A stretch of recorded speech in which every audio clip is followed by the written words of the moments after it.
Hello guys. Health sanitary inspector में आप सभी विद्यार्थी का स्वागत है। Royal new pattern part D जन स्वास्थ्य कानून पब्लिक हेल्थ एसीटी पार्ट 3 पढ़ाऊंगा। चिकित्सा और कानून के बारे में पढ़ाऊंगा आज मैं आपको।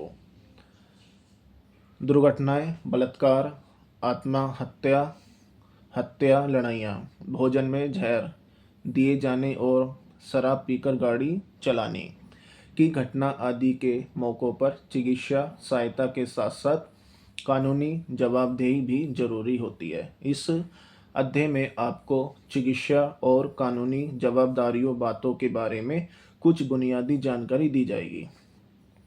ऊपर जिन जिन दुर्घटनाओं की सूची दी गई है उनमें से किसी घटना के होने का पता चलते ही उस घटना स्थल से संबंधित पुलिस थाने या गांव के पटवारी को तुरंत किसी भी माध्यम से सूचना देनी चाहिए। घटना दर्ज होने के बाद पुलिस मामले को चिकित्सा राय के लिए सरकारी डॉक्टरों के पास भेज देती है। जब डॉक्टर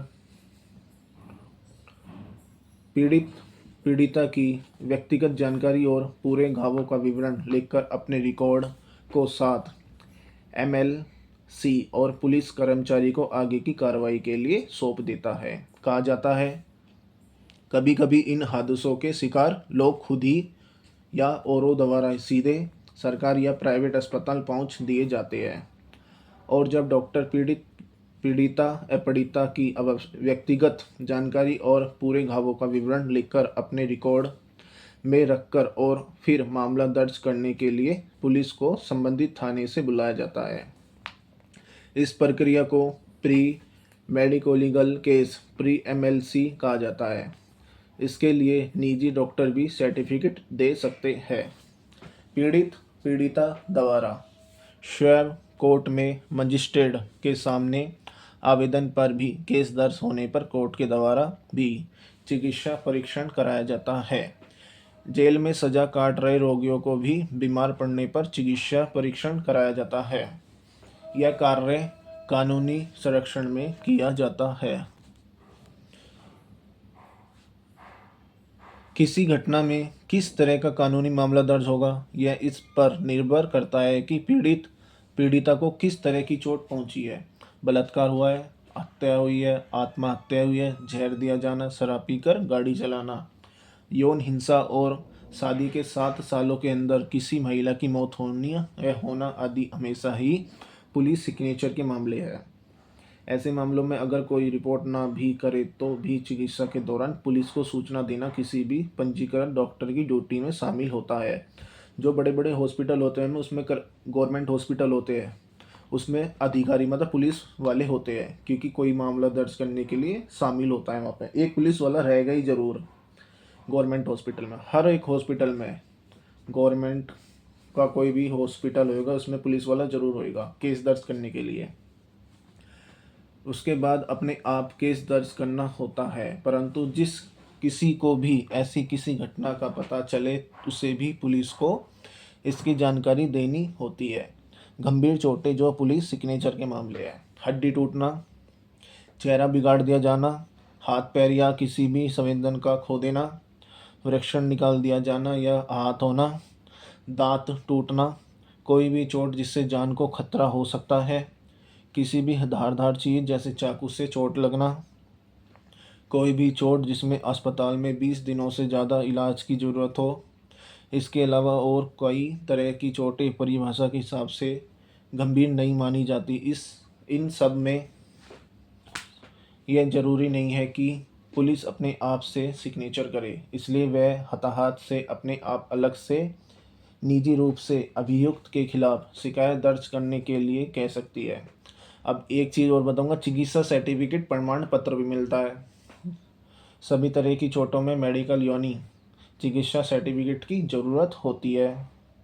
चिकित्सा सर्टिफिकेट डॉक्टर द्वारा पूरी चिकित्सा जांच के बाद दिए जाते हैं। ये चिकित्सा सर्टिफिकेट न्यायालय में प्रमाण के रूप में प्रस्तुत किया जा सकता है। अगर मामला किसी तरह के झगड़े का हो तो चिकित्सा सर्टिफिकेट या तो सीधे पुलिस या हताहत व्यक्ति को दिए जाते हैं। कभी कभी एक संबंधित पार्टी पुलिस से किसी और मकसद के लिए भी सर्टिफिकेट हासिल कर सकती है। चिकित्सा सर्टिफिकेट के बारे में कुछ बुनियादी जानकारी होना जरूरी है।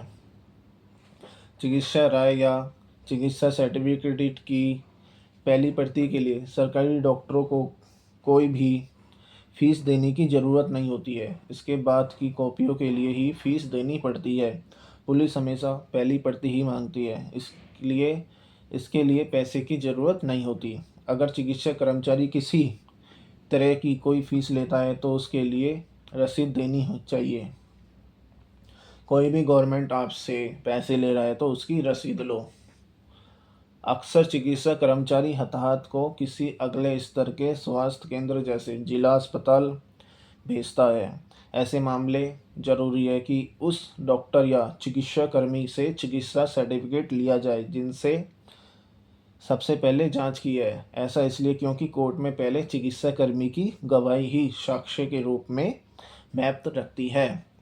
घटनाओं में जहां पुलिस सिग्नेचर की ज़रूरत होती है, पुलिस आमतौर पर खुद ही चिकित्सा सर्टिफिकेट बनवा लेती है। कानून के अनुसार यह उनकी ड्यूटी है, परंतु उन घटनाओं में जहां पुलिस सिग्नेचर अनिवार्य नहीं है, हताहत को चाहिए कि वह खुद या चिकित्सा सर्टिफिकेट हासिल करे। यह जरूरी है कि चिकित्सा सर्टिफिकेट की एक सत्यापित असेस्टेड फोटोकॉपी आगे के इस्तेमाल के लिए रखी जाए। अक्सर पहली प्रति बार बार इस्तेमाल के कारण फट जाती है, ऐसी हो जाती है कि उसमें कुछ भी पढ़ा जाना मुश्किल हो जाता है। घटना की गंभीरता के हिसाब से पुलिस को ज़रूरी कार्रवाई करनी होती है। आमतौर पर वो ऐसे मामलों में कुछ नहीं करती जिनमें कानून के अनुसार उसका सिग्नेचर अनिवार्य नहीं होता। ऐसे में हताहत को खुद ही मामला दर्ज करवाना होता है। वैसे छोटे मोटे झगड़ों में यही बेहतर रहता है कि कानून या कानूनी पक्षों में पड़े बिना दोनों पार्टियां आपस में ही उन्हें निपटा ले, क्योंकि कई बार जरा सी बात में कानूनी पक्षों में पड़ जाने से बहुत अधिक समय, मानसिक शक्ति और पैसा बर्बाद हो जाता है।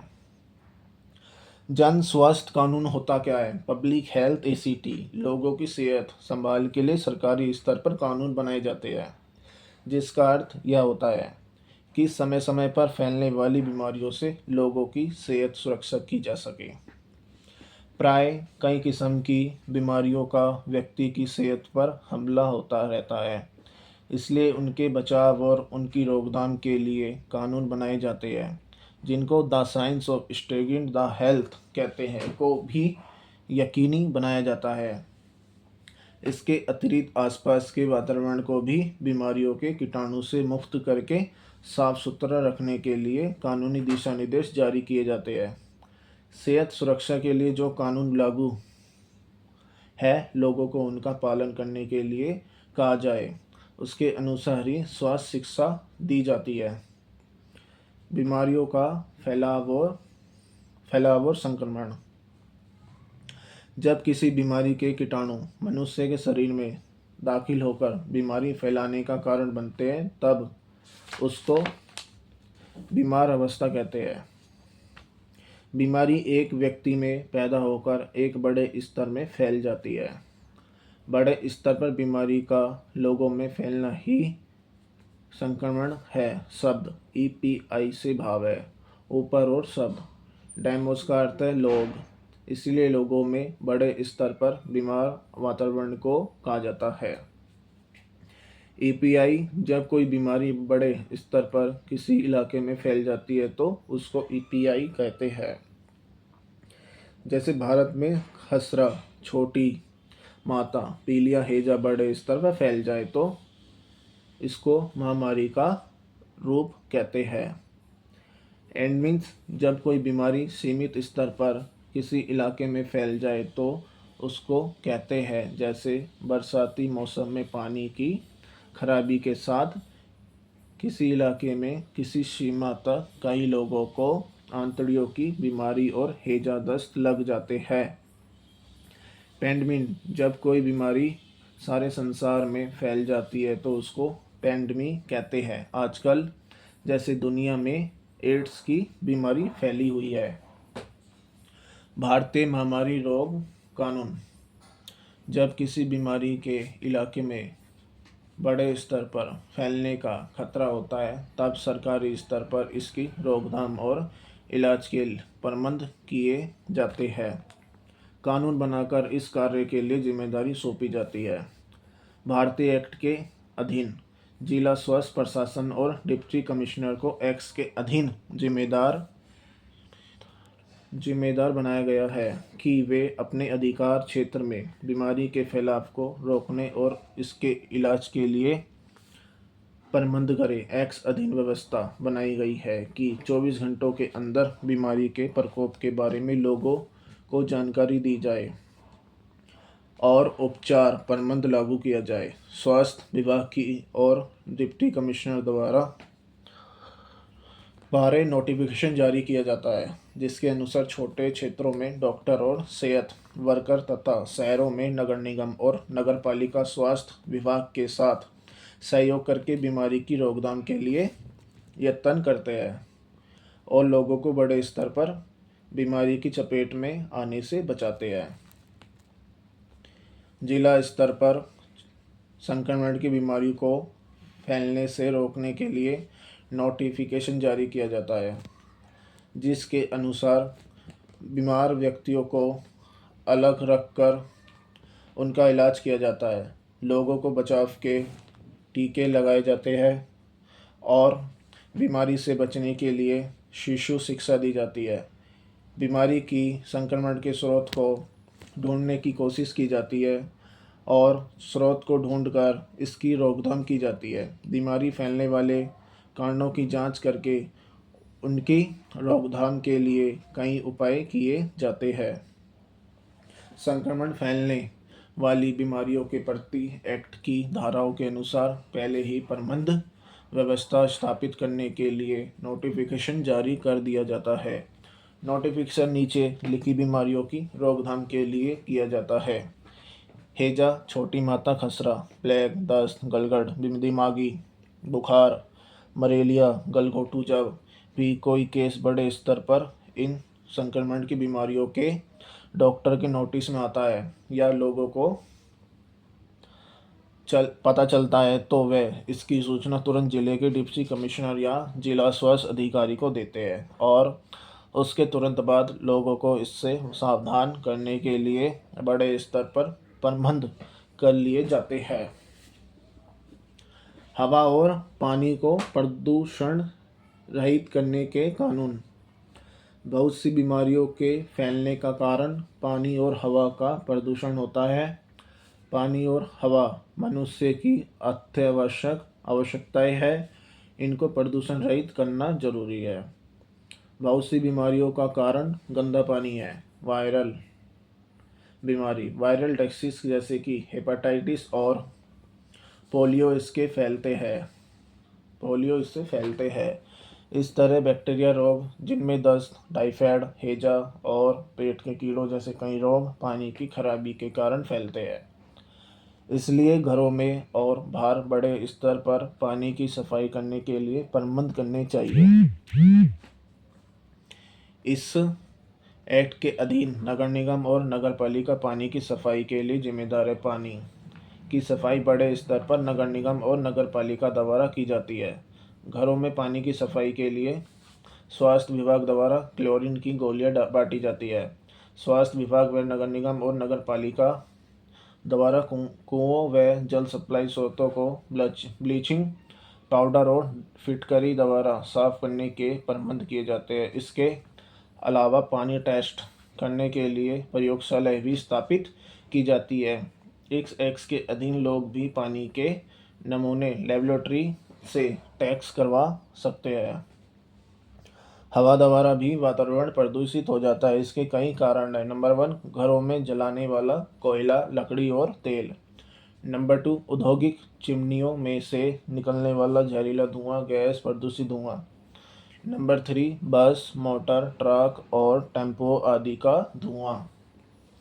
इन सब वस्तुओं से हवा प्रदूषित हो जाती है और वातावरण में कार्बन डाइऑक्साइड की मात्रा, धूल और प्रदूषित धुआं फैल जाता है। इनके बारे में प्रदूषित कारणों को रोकने के लिए एक्ट के अधीन कुछ कारखानों, घरेलू सामान, वाहनों आदि को पाबंद करते हैं कि वे हवा में प्रदूषण रोकने में मदद करें और अपने तौर पर ऐसे यंत्रों का प्रयोग करें कि हवा में कम प्रदूषण हो। फैक्ट्री इंस्पेक्टर, सुरक्षा अधिकारी और जिला ट्रांसपोर्ट अफसर अपने अपने अधिकार क्षेत्र में हवा प्रदूषण रोकने के प्रयत्न करते हैं। भोजन में मिलावट रोकने संबंधी कानून। भोजन में कई प्रकार की मिलावट की जाती है जो कि सेहत के लिए हानिकारक होती है। कई बार खाने वाले पदार्थों में रोगों का इस्तेमाल किया जाता है जो कि जहरीले होते हैं और सेहत के लिए खतरनाक दालों में पत्थर और घटिया किस्म की दाल मिलाई जाती है। दूध में से फैट निकाल ली जाती है और पानी मिलाया जाता है। इस प्रकार खाने वाले तेलों में, चाय पत्ती में और हल्दी में मिलावट की जाती है। इन मिलावटों को रोकने के लिए भारत सरकार द्वारा कानून पास किया गया है जिसको प्रिवेंशन ऑफ फूड ACT कहते हैं। यह कानून 1954 में पास किया गया है और 1956 में कुछ संशोधन करके इसको और मजबूत बनाया गया है। इस कानून की धाराओं के अनुसार भोजन में मिलावट करने वालों के लिए कैद और जुर्माने की व्यवस्था रखी गई है। एक्ट के अधीन खाने पीने की वस्तुओं का स्तर निश्चित किया गया है। अगर कोई व्यक्ति इस निश्चित स्तर से कम खाने पीने की वस्तुएं बेचता है तो उसको एक्ट के अधीन सजा हो सकती है। स्वास्थ्य विभाग द्वारा मिलावटी वस्तुओं का नमूना भरा जाता है। खपतकार आप भी एक्ट के अधीन नमूना भर सकता है और सरकारी लेबोरेटरी में टैक्स करवा सकता है। यदि टैक्स में खराबी पाई जाती है तो खपतकार दुकानदार के विरुद्ध अदालत में मुकदमा दर्ज कर सकता है। जन्म और मृत्यु की रजिस्ट्रेशन बारे में act, birth and death registration ACT। जन्म एवं मृत्यु पंजीकरण रजिस्ट्रेशन परिवार में किसी शिशु के जन्म अथवा किसी सदस्य की मृत्यु हो जाने पर इसकी सूचना अपने क्षेत्र के जन्म मृत्यु रजिस्ट्रार कार्यालय, ग्रामीण क्षेत्र में ग्राम पंचायत कार्यालय एवं शहरी क्षेत्र में नगर पालिका, नगर परिषद, नगर निगम कार्यालय को देकर जन्म अथवा मृत्यु का पंजीकरण करवाया जाता है। जन्म और मृत्यु रजिस्ट्रेशन कराना कानूनन अनिवार्य है। जन्म एवं मृत्यु पंजीकरण का महत्व। जन्म एवं मृत्यु का पंजीकरण सामाजिक एवं आर्थिक विकास के लिए अनिवार्य है। जन्म मृत्यु पंजीकरण से प्राप्त सूचनाएं हमारी योजनाओं के नीति निर्धारण में सहायक होती है। अंत जन्म एवं मृत्यु का पंजीकरण निम्न प्रकार से उपयोगी है। देश से प्रदेश के योजनाओं तथा शिक्षण संस्थाएं खोलने, पेयजल एवं विद्युतीकरण कार्य आदि के निर्माण एवं क्रियान्वयन हेतु जन्म एवं मृत्यु के आंकड़ों का उपयोग किया जा सकता है। जन्म दर का प्रयोग परिवार कल्याण कार्यक्रम की सफलता ज्ञात करने एवं मृत्यु दर, शिशु मृत्यु दर एवं जन्म या दर का उपयोग स्वास्थ्य एवं चिकित्सा सेवाओं के विस्तार हेतु किया जा सकता है। मृत्यु के कारणों के आधार पर बीमारियों की वृद्धि एवं क्षेत्र विशेष में किस बीमारी का अधिक प्रकोप है के बारे में जानकारी उपलब्ध होती है, जिसके आधार पर चिकित्सा सेवाएं उपलब्ध कराई जा सकती है।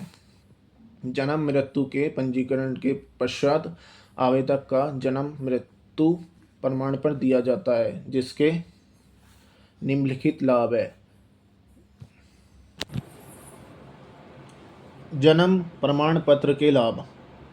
विद्यालय में प्रवेश नंबर 1। नंबर 2 है ड्राइविंग लाइसेंस लेने के लिए। नंबर 3 पासपोर्ट पाने के लिए।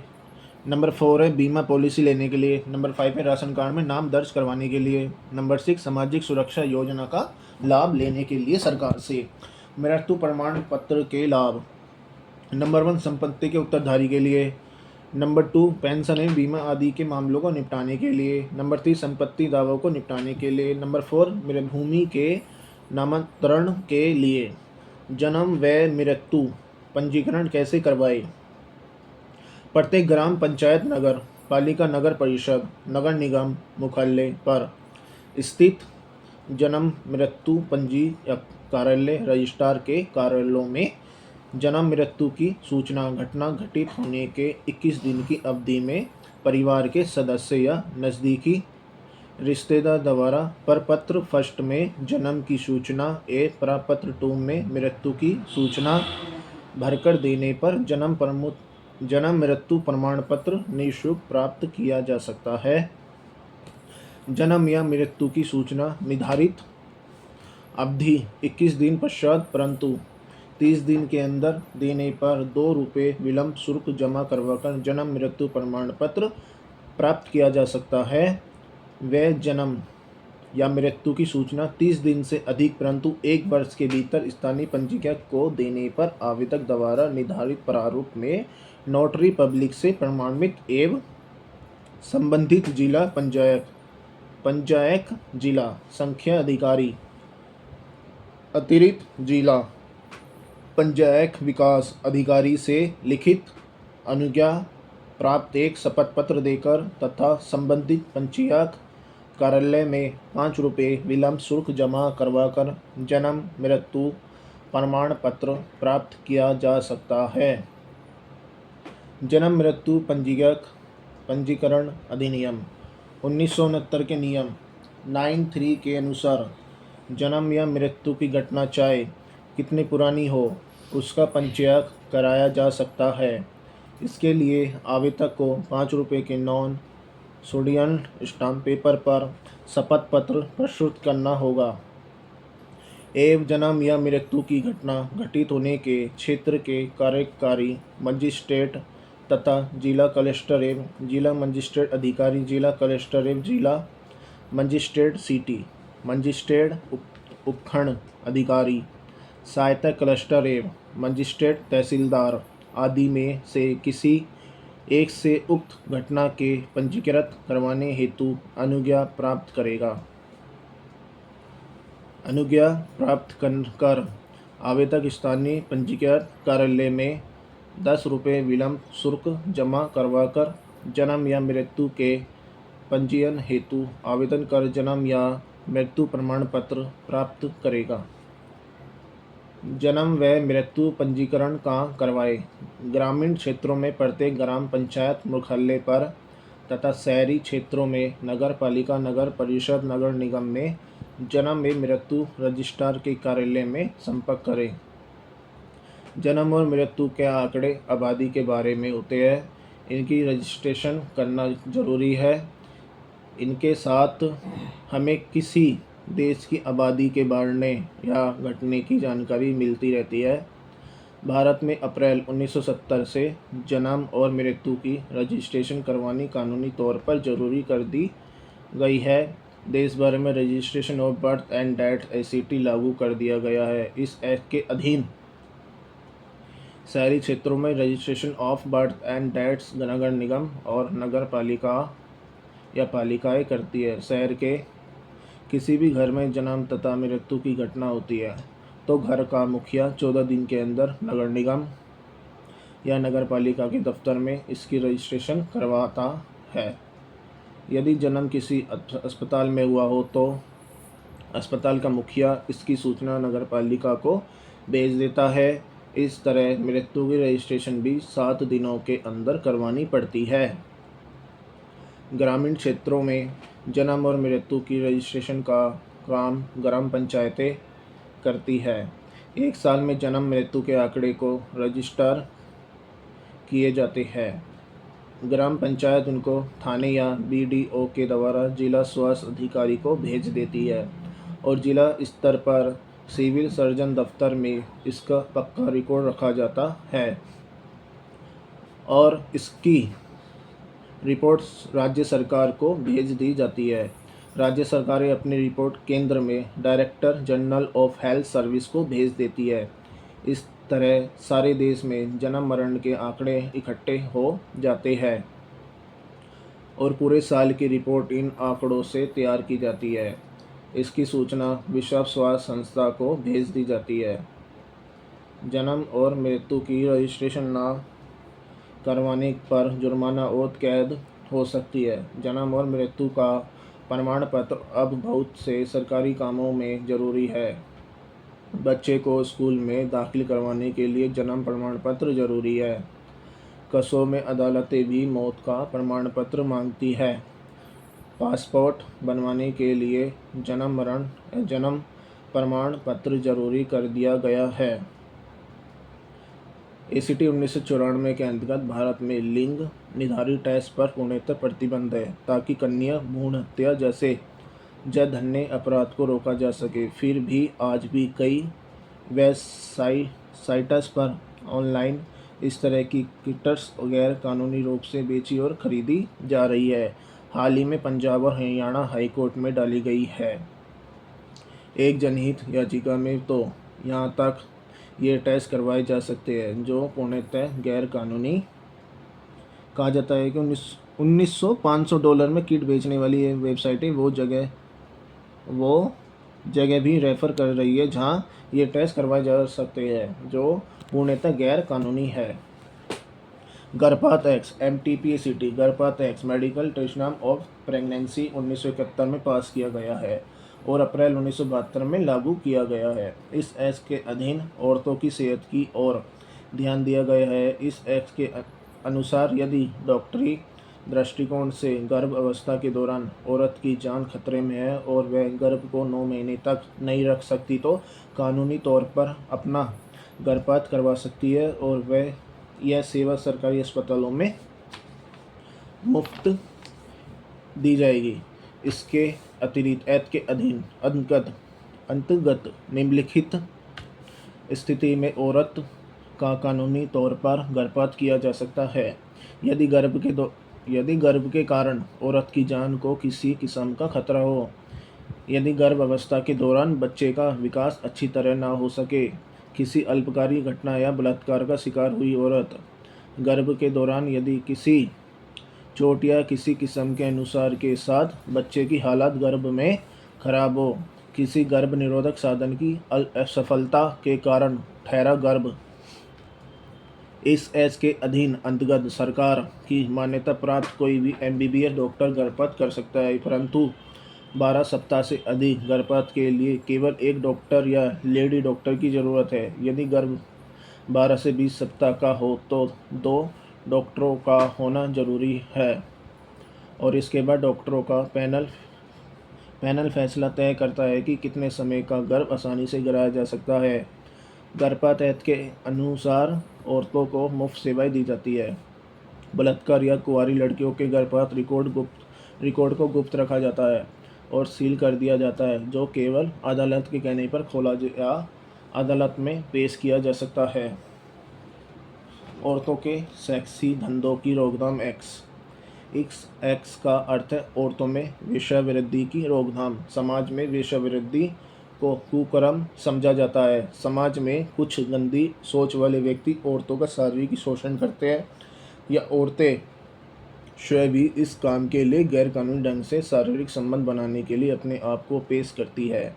इस सेक्स शोषण को रोकने के लिए एक एक्ट पास किया गया क्योंकि कोई भी औरत या पुरुष खुले आम समाज में ऐसा नहीं कर सकता जब तक कि सामाजिक स्तर पर उनके एक दूसरे के साथ वैवाहिक संबंध ना हो। सेक्स शोषण के साथ औरतों और पुरुषों में शारीरिक बीमारियां सेक्सी फैलती है, STDs फैलती है जिसके कारण लोगों के स्वास्थ्य में बिगाड़ पैदा होता है। इस सेक्स शोषण की रोकथाम के लिए भारत सरकार ने 1986 में एक कानून पास किया है जिसके अंतर्गत शारीरिक रोगों की रोकथाम और वेश्यावृत्ति के धंधों को ख़त्म करने के लिए सेहत शिक्षा दी जाती है और वैष्णवों को समाज में अच्छा जीवन व्यतीत करने के लिए प्रेरित किया जाता है। उनको विवाह करवाने की सलाह दी जाती है ताकि वे अपने पारिवारिक परिस्थितियों में रहकर अच्छा जीवन व्यतीत कर सके। आजकल शारीरिक रोग और एक्स को रोकने के लिए इस एक्ट के अंतर्गत उपाय किए जा रहे हैं। नगर पालिका द्वारा घरों और आसपास की सफाई के एक्ट। समाज में रह रहे लोगों के अच्छे स्वास्थ्य के लिए आसपास का वातावरण साफ सुथरा और हवादार घरों की आवश्यकता है।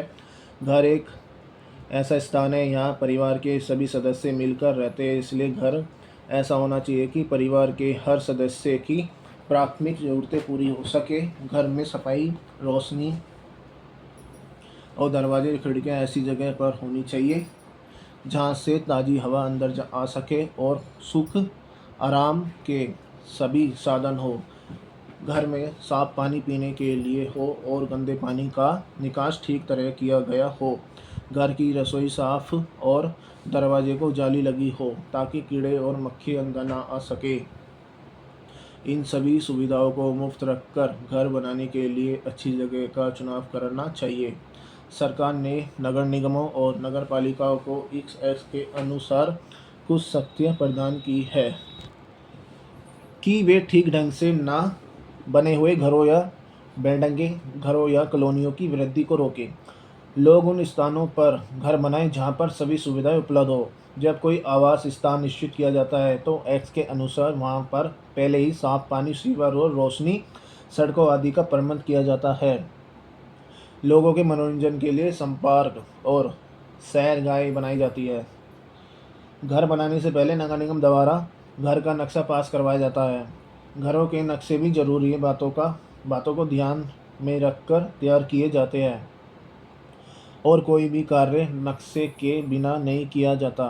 पंजाब यूर्बन डेवलपमेंट अथॉरिटी आधुनिक घर बनाने के लिए यूर्बन ई-स्टेट बना रहा है जहां पर हर सुविधा उपलब्ध की जाती है और इससे गंदी बस्तियों या अनधिकृत घरों का निर्माण रुक जाता है, वातावरण साफ रहता है और प्रदूषण कम फैलता है।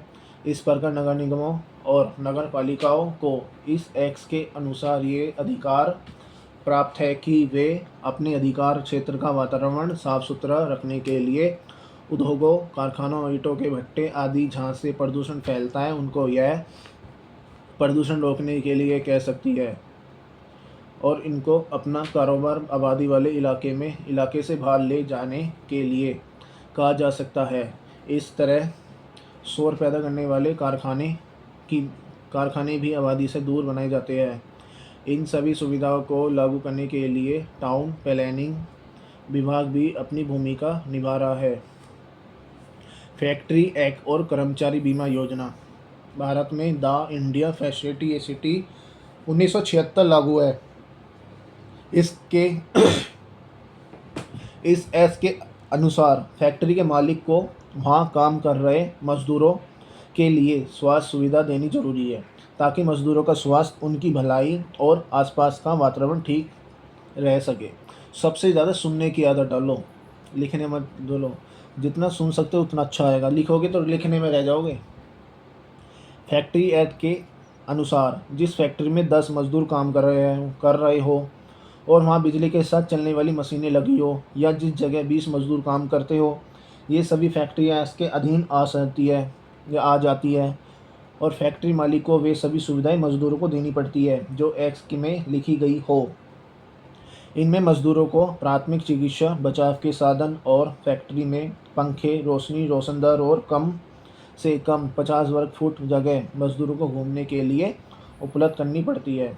एक्ट के अनुसार जहां 500 या इससे भी अधिक मजदूर काम कर रहे हो वहां सेफ्टी अफसर, वेलफेयर ऑफिसर और मजदूरों के लिए कैंटीन का प्रबंध होना भी जरूरी है। एक्ट के अनुसार 14 साल से कम आयु के बच्चों को फैक्ट्री में काम करने के लिए नहीं रखा जा सकता। एक्ट के अनुसार फैक्ट्री में मजदूर से 9 घंटे से अधिक काम नहीं लिया जा सकता और उसको 5 घंटे काम करने के बाद आधा घंटा आराम के लिए समय देना जरूरी है। स्त्रियों को भारी काम पर नहीं लगाया जा सकता और ना ही रात के समय उनसे काम लिया जा सकता है। राज्य कर्मचारी बीमा योजना एक्ट, इस एक्ट के अनुसार फैक्ट्री में काम कर रहे मजदूरों को सामाजिक सुरक्षा और स्वास्थ्य बीमा सुविधाएं दी जाती है। फैक्ट्री में 1 लाख रुपए तक महीना वेतन प्राप्त करने वाले मजदूर को निम्नलिखित सुविधाएं दी जाती है। मेडिकल सुविधाएं, इसके अनुसार फैक्ट्री के मजदूर को और उसके परिवार के सदस्यों को अस्पताल में आउटडोर और इंडोर डॉक्टरी सुविधाएं प्रदान की जाती है। दवाइयाँ, पट्टियाँ और टीके मुफ्त लगाए जाते हैं और प्रयोगशाला टैक्स भी मुफ्त किए जाते हैं। बीमारी के समय सुविधाएं, मजदूर को बीमारी के समय मजदूरी दी जाती है जो कि रोजाना मजदूरी का 1/2 भाग होता है और ये सुविधाएं मज़दूरों को साल में 56 दिन तक मिल सकती है। और अगर मज़दूर को टीबी, दमा या कोई भी लंबी बीमारी हो जाए तो यह सुविधा 1/2 साल से 2 साल तक भी मिल सकती है। प्रसूति सुविधाएं स्त्री मज़दूरों को मैटरनिटी बेनिफिट प्रसूति के समय 12 सप्ताह तक की मजदूरी मिलने की सुविधा है। अपंग सुविधाएं मजदूरों को अगर काम के दौरान किसी घटना में चोट लग जाती है तो मामूली अपंगता के दौरान 7 दिन की छुट्टी और तनख्वाह दी जाती है। अगर घटना गंभीर हो या मजदूर हमेशा के लिए अपंग हो जाए तो उसको मजदूरी का 72% हिस्सा सारी जिंदगी पेंशन के रूप में दिया जाता है। आरसी सुविधाएं एक्ट के अनुसार मजदूर के पारिवारिक सदस्यों को और बुजुर्ग माता पिता को पेंशन की सुविधा दी जाती है और मृत्यु के समय संस्कार के लिए भी पैसे दिए जाते हैं। संपूर्ण स्वास्थ्य संभाल पहुंच हमारा देश काफ़ी समय तक परतंत्र रहा है। इस कारण लोगों के स्वास्थ्य की संभाल के प्रति पूरी तरह ध्यान नहीं दिया जाता या नहीं दिया गया है और नाम मात्र स्वास्थ्य सुविधाएं ही उपलब्ध है। इसलिए लोगों का स्वास्थ्य स्तर भी अधूरा था। जन्म और मृत्यु दर दोनों ही अधिक थे, इसलिए जनसंख्या में वृद्धि अनुभव नहीं होती थी और एक समान ही रहती थी। परंतु स्वतंत्रता के पश्चात सरकारी लक्ष्य लोक कल्याण को सामने रखकर लोगों के स्वास्थ्य की संभाल के लिए कार्यक्रम बनाए गए। संपूर्ण स्वास्थ्य संरक्षण के उद्देश्य को समकक्ष रखकर देश में स्वास्थ्य के साथ साथ संबंधित डॉक्टरी स्रोतों को लोगों के स्वास्थ्य की संभाल के लिए प्रयोग के अंतर्गत लाया गया और स्वास्थ्य के क्षेत्र में प्रथम बार प्रोमोटिव एंड की धारणा को प्रयोग में लाया गया। लोगों को स्वास्थ्य संरक्षण के लिए जहां इलाज प्रदान करने की सुविधाओं में वृद्धि करने के लिए प्रयत्न प्रभाव किए गए हो, वहीं स्वास्थ्य संभाल के आवश्यक कार्यों के लिए भी कार्यक्रम प्रभाव किया गया कि लोगों को स्वास्थ्य की संभाल के संबंध में चेतन करने की आवश्यकता भी अनुभव की गई और लोगों के स्रोत को समाज करने के लिए भी प्रयत्न किए गए। मलेरिया, प्लेग, बड़ी माता और अनेक रोगों जिनकी काफ़ी भरमार थी, उनकी रोकथाम के लिए भी प्रयत्न किए जाने लगे। लोगों की स्वास्थ्य कार्यों में रुचि बढ़ने लगी और देश भर में गांवों में उप स्वास्थ्य केंद्र और ग्रामीण स्वास्थ्य केंद्र स्थापित किए गए।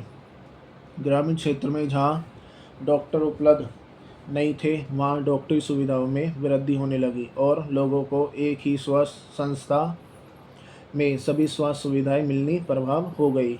स्वास्थ्य सुविधाओं के क्षेत्र में यह अनुभव किया गया कि स्वास्थ्य केंद्र को केंद्र बिंदु मानकर सभी स्वास्थ्य कार्रवाइयों प्रभाव की गई। एक ही समय में रोगों की रोकथाम और चिकित्सा के लिए कार्य किए गए और स्वास्थ्य को लोगों की सहायता करने के लिए माना गया कि डॉक्टरों ने लोगों के स्वास्थ्य की संभाल के प्रति लक्ष्यों को प्राप्त करना है और लोगों की आवश्यकता के अनुसार ही क्षेत्र में सुविधाएं देने के लिए लोगों की भागीदारी का संकल्प भी लागू किया गया और सरकार ने स्वास्थ्य कार्यों को नई कार्यकुशलता प्रदान करने के लिए विभिन्न समूहों पर स्वास्थ्य कमेटियों की स्थापना की, जिन्होंने स्वास्थ्य कार्यक्रमों में कई प्रकार के परिवर्तनों की सिफारिश की, जिनका विवरण इस प्रकार है।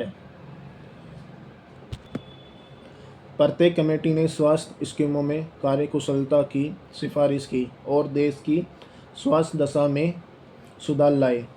कमेटियों की सिफारिश के साथ 1953 में अलग रूप में परिवार कल्याण का कार्यक्रम प्रभाव किया गया और कमेटियों की सिफारिश से देश में त्रिचरणीय स्वास्थ्य कार्यक्रम प्रभाव किए गए, जिसमें प्राथमिक स्वास्थ्य केंद्र, जिला अस्पताल और मेडिकल कॉलेज एवं अस्पताल में तालमेल स्थापित किया गया और एक दूसरी संस्था में केस रेफर किए जाने लगे। देश में डॉक्टरी सेवाओं के संचार के लिए भारतीय चिकित्सा परिषद medical council for India (MCI) स्थापित की गई। इसका मुख्य कार्य था देश में डॉक्टरी शिक्षा के स्तर को ऊंचा उठाना और डॉक्टरी शिक्षा में नवीनता उत्पन्न करना। इसके अंतर्गत राज्य स्तरीय परिषदें भी बनाई गई, जिन्होंने मेडिकल कॉलेजों में काफ़ी सुधार उत्पन्न किया। विश्व स्वास्थ्य संगठन WHO के दिशा निर्देशों के अधीन विश्व के सभी देशों के लोगों को स्थानीय स्वास्थ्य सुविधाएं देने के लिए सभी के लिए स्वास्थ्य हेल्थ फॉर ऑल का लक्ष्य निश्चित किया, जिसकी पूर्ति 2000 AD तक करनी थी। परंतु कुछ परिस्थितियों के कारण लक्ष्यों की प्राप्ति न होने के कारण अब हेल्थ फॉर ऑल को पूरा करने का लक्ष्य 2010 तक रखा गया है। भारत में स्वस्थित स्वास्थ्य संस्थाओं के योगदान। स्वास्थ्य कार्यों में स्वस्तिक संगठनों की काफ़ी प्रमुख भूमिका है, क्योंकि लोगों की भागीदारी का यह एक बड़ा स्रोत है। इस समय देश भर में 2000 से भी अधिक लोगों की सभाएं स्वास्थ्य कार्यों में योगदान डाल रही है, जो कि स्वास्थ्य के विभिन्न क्षेत्रों में प्रशंसनीय कार्य कर रही है। इसका विवरण इस प्रकार है। इस क्षेत्र में निम्नलिखित स्वास्थ्य संस्थाएं शामिल है। इसका कार्य है बच्चों के लिए स्वास्थ्य क्लिनिक का प्रबंध करना। All India blind welfare society, इसका कार्य है देश में अंधत्व की रोकथाम करना। इस उद्देश्य के लिए सोसाइटी की ओर से अस्पताल और डिस्पेंसरी खोली गई है। टीबी ऑफ इंडिया, इस संस्था का कार्य है तपेदिक की रोकथाम और इस द्वारा स्वास्थ्य कर्मियों को प्रशिक्षण भी दिया जाता है। नेशनल काउंसिल फॉर डेविज, अपाहिज और गूंगे बहरों की चिकित्सा के लिए और पुनर्वास के लिए इसकी ओर से प्रबंध किए जाते हैं।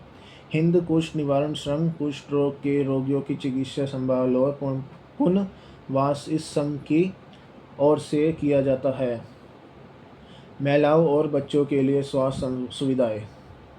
परिवार कल्याण एसोसिएशन ऑफ इंडिया, इस संस्था की ओर से आम लोगों को छोटा परिवार रखने के लिए प्रेरणा दी जाती है और जनसंख्या को कम करने के लिए प्रयत्न किए जाते हैं। All India women conference, all India women conference, इस संस्था की ओर से अपाहिज व्यक्तियों के लिए कार्य, ट्रेनिंग और छोटे बच्चों की कैंच आदि स्थापित किए जाते हैं और विकलांगों के कल्याण के लिए कार्य किए जाते हैं।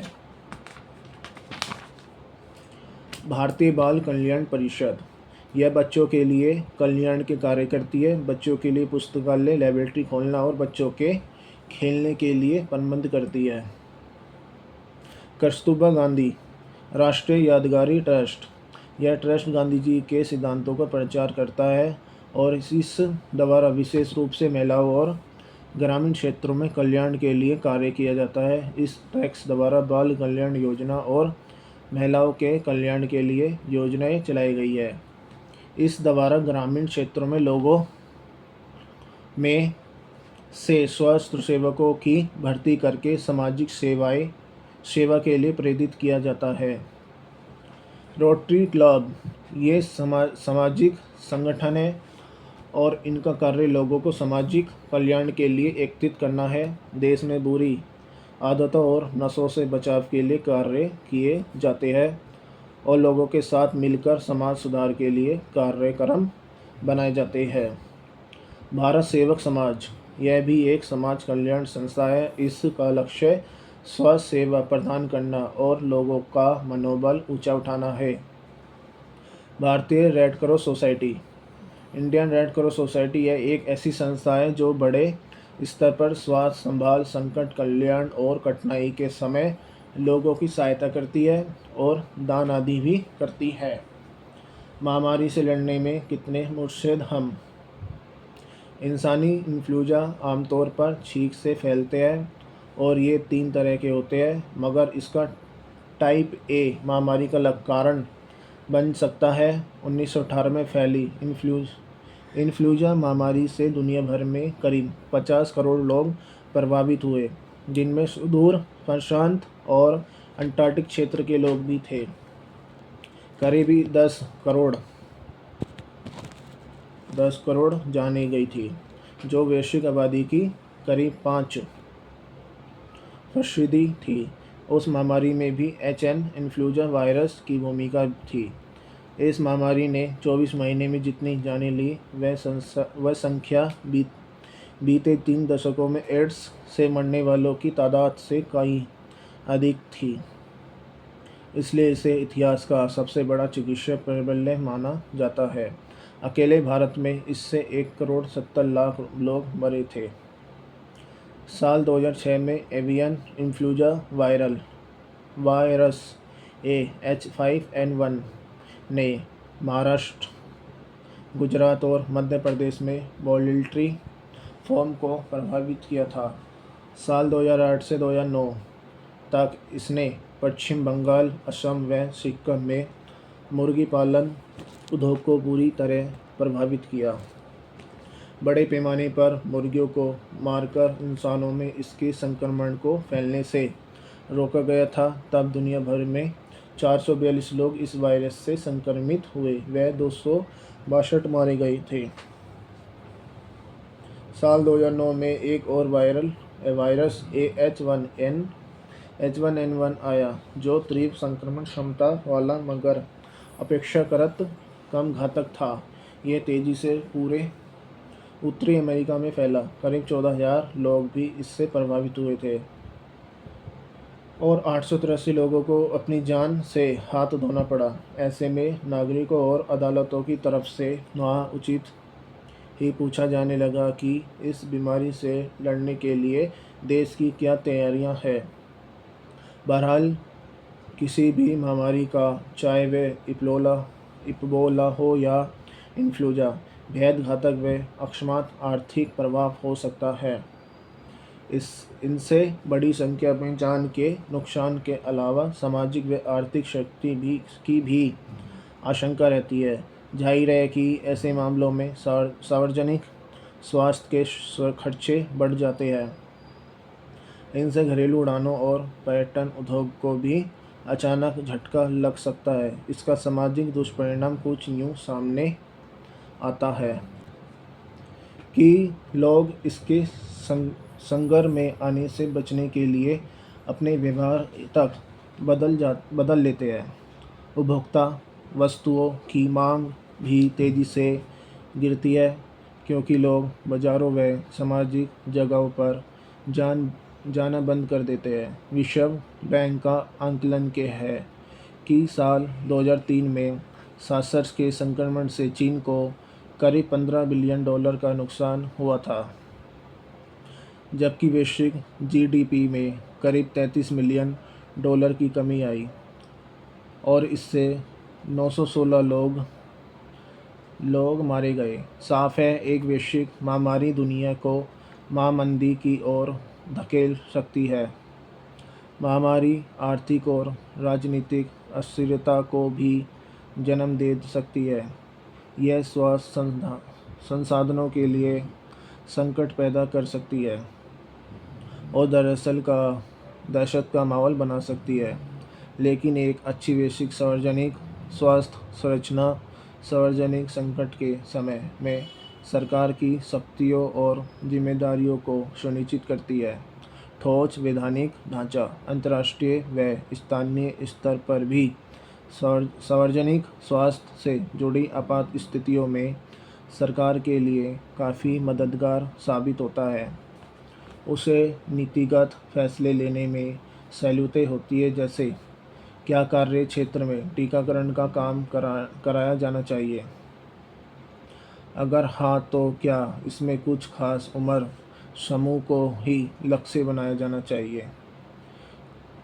क्या स्कूलों को बंद करना विषाणु संक्रमण को रोकता है, बावजूद इसके कि चाइल्ड्स केयर की कीमत बढ़ जाती है। बुकिंग इंटरनेशनल के अनुसार सभी अमेरिकी स्कूलों को 2 हफ्ते बंद रखने की लागत 5.2 से 23.6 बिलियन तक बैठती है।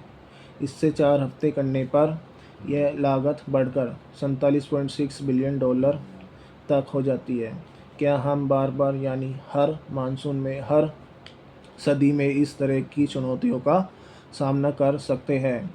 इसलिए भी सबूत आधारित स्वास्थ्य सेवा समिति योजना के निर्माण को बढ़ावा दिया जाना चाहिए। अपने देश में महामारी की स्थिति से निपटने के लिए अनेक कानून हैं। महामारी प्रकोप कानून 1897, पशुधन आयात अधिनियम 1898, औषधि व प्रशासन सामग्री कानून 1940, राष्ट्रीय स्वास्थ्य विधेयक 2009 यह सुविधा देता है कि केंद्र सरकार हर 5 साल पर तटवर्ती अस्पतालों के स्वास्थ्य संबंधी प्रोटोकॉल व्यवस्था व उसके मानदंडों की समीक्षा करेगी।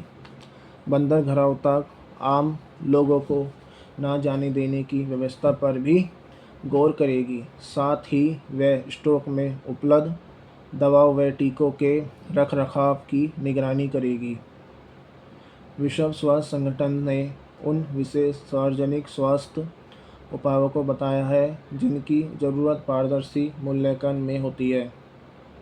इनमें संक्रमित व्यक्तियों से दूरी बनाना या उनको अलग रखना, यात्रा और आवाजाही संबंधी प्रतिबंध, शैक्षिक संस्थाओं को बंद करना, एक जगह जमा होने पर रोक, टीके और अस्पतालों में दवाओं की उपलब्धता व इस्तेमाल शामिल है। भारतीय कानून इनमें सम्मेलन सार्वजनिक नजरिए की कमी है। महामारी की स्थिति में स्थानीय जिला कलेक्टर पर संपूर्ण समन्वय का भार आ जाता है और मुख्य चिकित्सा अधिकारी महज सहायता की भूमिका में होते हैं। उनके किरदार और दायित्व को फिर से परिभाषित करने की ज़रूरत है।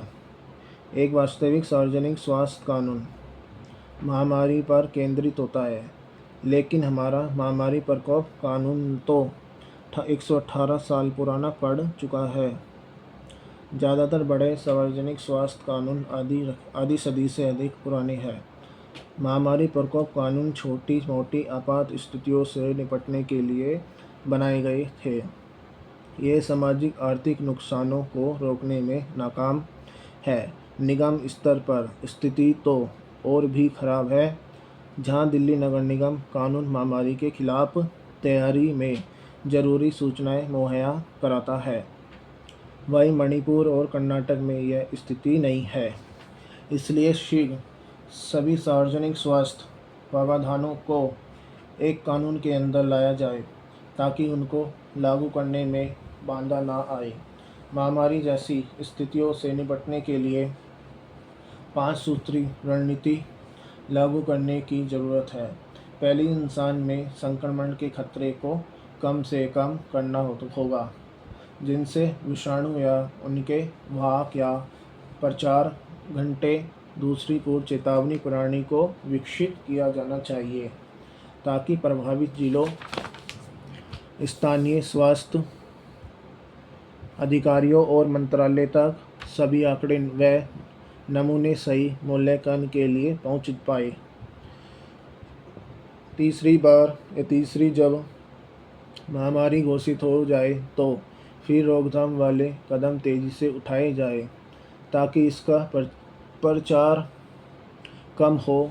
चौथी, स्थानीय प्रशासन को अंतर्राष्ट्रीय संगठनों जैसे विश्व स्वास्थ्य संगठन से जोड़ने का काम किया जाना चाहिए। पांचवी, संस्थाएं स्थानीय और वैश्विक वैज्ञानिक शोधों व विकास के बीच तालमेल हो ताकि टीका बनाने, उसकी जांच करने और उसे वाजिब कीमत पर उपलब्ध कराने जैसे काम सुनिश्चित हो पाए। इस मामले में सामाजिक संगठनों से जुड़ाव को भी प्रोत्साहित किया जाना चाहिए। ब्रिटेन का राष्ट्रीय महामारी ढांचा लोगों और सामाजिक संगठनों को नीतियों के निर्माण और अन्य गतिविधियों से जोड़ने का काम करता है। दरअसल ऐसी विकट स्थितियों में सलाह और सूचनाएं आसानी से उपलब्ध हो तो सामाजिक अव्यवस्था का संकट दूर हो जाता है। ऐसे नेक इरादों से लैस कानूनी ढांचा सार्वजनिक स्वास्थ्य के क्षेत्र में किसी भी संकट के दौरान माकूल स्वास्थ्य सेवाएं सुनिश्चित करा सकता है। सुनिश्चित करा सकता है। हेलो गाइस, आप सभी को जन स्वास्थ्य पब्लिक हेल्थ ACT का चैप्टर कैसा लगा? अच्छा लगा तो लाइक एंड सब्सक्राइब करना। धन्यवाद। Love you to.